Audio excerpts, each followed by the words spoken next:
اسی وجہ سے جب آپ اسلام قبول کیا حضرت سیدنا ابوبکر نے، سارے رشتہ دار مخالف ہو گئے، کافر سارے مخالف تھے آپ کے۔ بات کیا ہے، کوئی جائیداد کا جھگڑا نہیں ہے، کوئی پیسوں کا تنازع نہیں ہے، مال و دولت کا، بس یہی ہے آپ اسلام کیوں لائے؟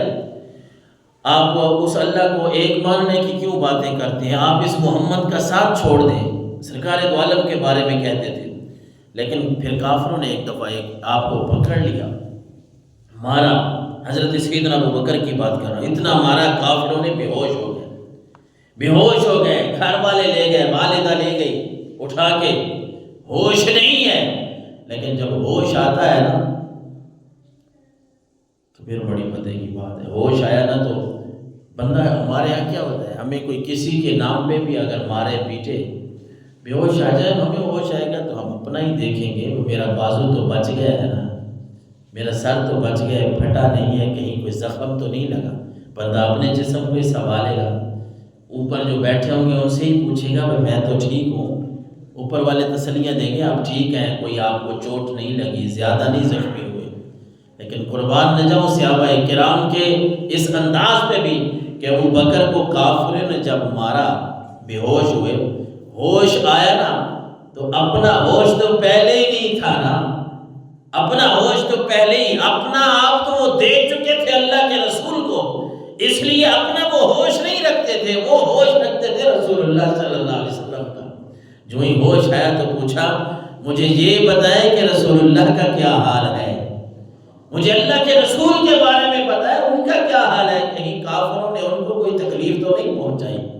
یہ ان لوگوں کا ایک انداز تھا، ایمان، غیرت ایمانی، شجاعت، بہادری، کوئی بات آپ اس کو کہہ دیں۔ اس لیے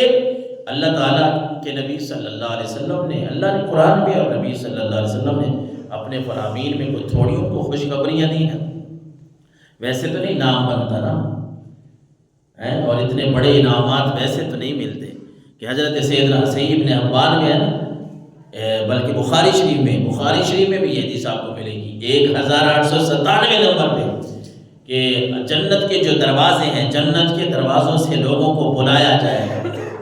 جنت کے دروازوں سے لوگوں کو بلایا جائے گا۔ کیسے بلایا جائے گا؟ حضرت ابو ہریرہ فرماتے ہیں، حضور نے فرمایا جو نمازی ہوں گے، زیادہ نمازیں پڑھنے والے، 5 نمازیں تو ہماری فرض ہو گئی، پھر نفل پڑھنے والے ہیں، تہجد پڑھنے والے ہیں، اوابین پڑھنے والے ہیں، اشراق، یہ چاشت پڑھنے والے ہیں، نمازی، جو نمازی بندے ہیں ان کو باب الصلاۃ سے پکارا جائے گا۔ جنت میں ایک خاص دروازہ ہے جس کا نام ہے باب الصلاۃ، نماز والا دروازہ، نمازیوں کو اس دروازے سے بلایا جائے گا، بھائی آؤ اللہ کی بارگاہ میں تم جھکتے رہے، آج رب کی طرف سے انعام ہے، یہ اسپیشل دروازے ہی تمہارے لیے رب نے جنت کا رکھ دیا ہے۔ اللہ اکبر، کیونکہ اللہ کے سامنے جھکنا بھائی کو تھوڑی بات ہے۔ اگر ہمیں یہ سمجھ آ جائے نا، نمازیں جو ہم چھوڑتے ہیں، نماز چھوڑ دیتے ہیں، میں کہتا ہوں بس ہمیں وہ ذوق نہیں ہے نا، وہ سمجھ نہیں ہے، نہیں تو یہ بندہ، یعنی ہم جتنے بھی لوگ ہیں، انسان ہیں، بندے ہیں، آپ نے کسی کو دیکھا ہے کسی کے سامنے کوئی جھکتا ہو؟ نہ بھائی، کوئی بابا کسی کے سامنے کوئی سر جھکانے کے لیے تیار نہیں۔ رب نے ایک عزت دی ہے نا اس بندے کو، اس انسان کو، اس اشرف المخلوقات کو رب نے ایک عزت سے نوازا ہے، کسی کے سامنے جھکے گا نہیں۔ وہ ایک علیحدہ بات ہے کہ اپنے والدین کے سامنے، اپنے اساتذہ کے سامنے بطور ادب جھکتے ہیں، ویسے کسی کو آپ نہیں دیکھیں گے کوئی کسی کے سامنے جھکتا ہو، کوئی سر جھکاتا ہو، نہ، کوئی نہیں جھکاتا۔ ہر بندہ یہ سمجھتا ہے میری عزت ہے، میری غیرت ہے، میں نے کسی کے سامنے نہیں جھکنا۔ اس لیے اللہ تعالیٰ نے بھی اس اشرف المخلوقات، اس انسان کی عزت کو برقرار رکھتے ہوئے رب نے بھی اس انسان کو کسی کے سامنے جھکنے کی اجازت نہیں دی۔ رب نے بھی فرمایا انسان جب بھی جھکنا ہے میری بارگاہ میں ہی جھکنا ہے، جب بھی تجھے جھکنا ہو نا پھر میری بارگاہ میں جھکنا ہے، کیونکہ بندوں کے سامنے جھکے گا تو ملے گا کچھ نہیں، میری بارگاہ میں جھکے گا تو تیری دنیا بھی سنوار دوں گا، تیری آخرت بھی سنوار دوں گا۔ تو نماز تو بڑی چسپ والی بات ہے نا، ذوق والی ہے۔ میں کہہ رہا ہوں کہ اگر اس کی سمجھ آ جائے تو اس رٹے سے اگر ہم نکل جائیں نا کہ نماز تو ہم نے پڑھنی ہے، رٹے کا مطلب یہ میں عرض کر رہا ہوں جس طرح ہم نے بس رکعتیں گننی ہیں برکاتیں نہیں، نماز کو نماز کر کے اگر پڑھیں، پتہ ہو کہ بندہ میں اللہ کے سامنے کھڑا ہوں اور میں اللہ کے سامنے کوئی باتیں کر رہا ہوں، جب ایسی نمازیں ہم شروع کر دیں گے نا، یقین مانے پھر انسان جو ہے وہ اللہ کے ساتھ ایسا اپنا تعلق جوڑ لیتا ہے کہ پھر نماز نہ پڑھنا تو دور کی بات ہے، نماز بندے کو چھوڑتی نہیں ہے پھر۔ لیکن یہ ہے کہ یہ تعلق تھوڑی دیر کے لیے بنانا تو پڑے گا، محنت تو کرنی پڑتی ہے نا۔ یعنی نماز ایسی پڑھیں کہ آپ کو پتہ ہو کہ جس طرح وہ حدیث جبریل بڑی مشہور حدیث ہے، وہاں اللہ کے نبی نے فرمایا بھائی عبادت ایسے کرو کہ تم اللہ کو دیکھ رہے ہو، عبادت ایسے کرو کہ تم اس رب کو دیکھ رہے ہو۔ اور پھر رسول اللہ نے فرمایا اگر تمہارا یہ درجہ نہیں ہو سکتا، اتنی تمہاری سکت نہیں ہے، اتنے نیک ہم نہیں ہیں کہ ہم اللہ کو دیکھ سکیں، تو پھر حضور نے فرمایا عبادت یوں کرو کہ وہ رب تمہیں دیکھ رہا ہے، وہ رب تمہیں دیکھ رہا ہے۔ تمہارا اگر اتنا درجہ بلند نہیں ہے نا کہ تم یہ کرو کہ رب کو دیکھو، تمہاری اتنی سکت نہیں ہے، اتنی طاقت نہیں ہے، اتنی عبادت نہیں ہے، ابھی اتنی ترقی کے جو منازل ہیں عبادات کے وہ تم نے ابھی طے نہیں کیے کہ تم رب کو دیکھ رہے ہو۔ پھر حضور نے فرمایا میرے امت کے غلاموں، پھر عبادت اس طرح کرو کہ وہ رب تمہیں دیکھ رہا ہے۔ اور یہ سوکھا کام ہے کہ بندہ یہ سمجھے کہ چلو میں گناہ گار ہوں، میں تو رب کو دیکھ نہیں سکتا، بھلا میں جہاں بھی عبادت کرتا ہوں وہ رب مجھے دیکھ رہا ہوتا ہے۔ اور جب بندہ ایسی نماز پڑھتا ہے نا،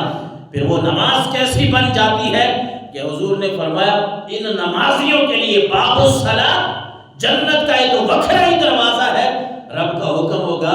کہ میرے بندو دنیا میں کسی کے سامنے نہیں جھکتے تھے نا، جھکتے تھے تو صرف میرے سامنے جھکتے تھے، آج تمہارے لیے جنت کا دروازہ ہی علیحدہ رکھوا دیا کہ یہ باب الصلاۃ سے ہی اندر داخل ہو جاؤ۔ اور حضور نے فرمایا پھر جہاد جو کر رہے ہیں، اللہ کے راستے میں اپنی جانیں دینے کے لیے تیار ہے، ان کو باب الجہاد، جنت کا ایک دروازہ ہے باب الجہاد، جہاد والا دروازہ، ان کو وہاں سے فرشتے پکار رہے ہوں گے اور بھائی تم نے بڑی قیمتی جانیں اللہ کی راہ میں نذرانہ پیش کی ہیں،